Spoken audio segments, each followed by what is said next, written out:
This whole experience of Bobby running down the stairs and going into hiding was a bit of deja vu for Kat and I. We'd had a similar experience when we were looking after my sister's cats, and one of them took off down the stairs and buried himself in a hole somewhere. He didn't come out for food or water for days, and we weren't able to get him out until my sister came over and called for him, and then he came out from between the ceilings and the joists.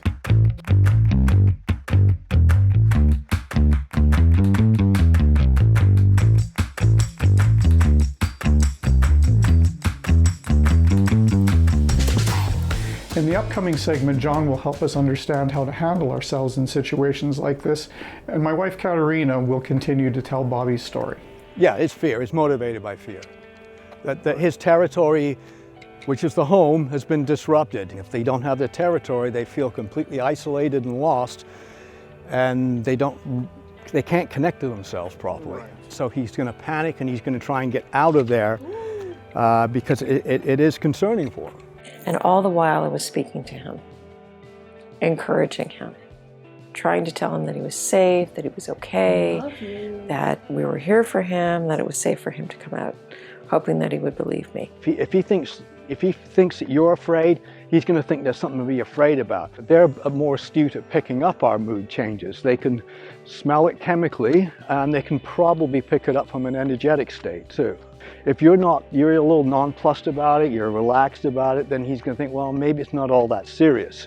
And so that in itself can, mitigate the tough time that the cat's going through. And then again, on the Saturday, came down and saw that he had had some of the food and water.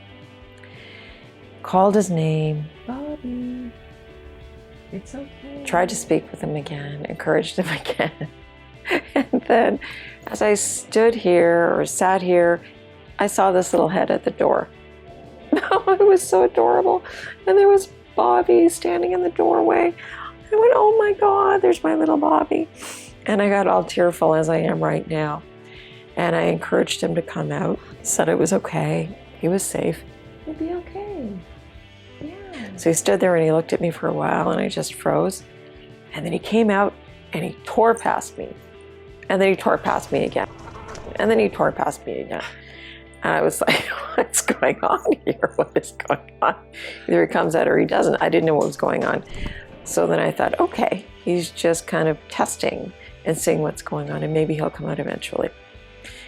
And then 5 minutes later, he dared to come out. He went past me, but then he circled back and he came over to me. I was sitting on the couch. He came over to me and he started brushing his cheeks against me.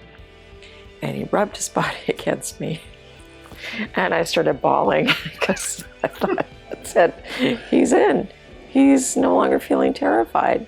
This is going to work out. This beautiful little cat is going to be ours. And that was the start of our beautiful relationship with Bobby.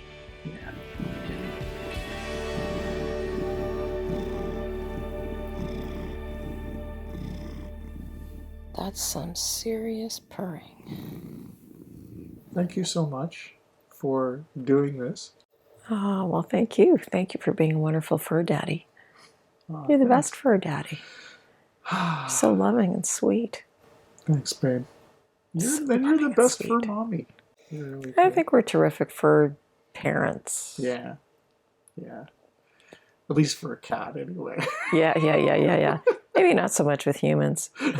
Humans yeah, that's our. Yeah, it's we're challenged. It's a high level of difficulty. We're challenged when it comes to humans, but with cats, we're great. Yeah, it's true.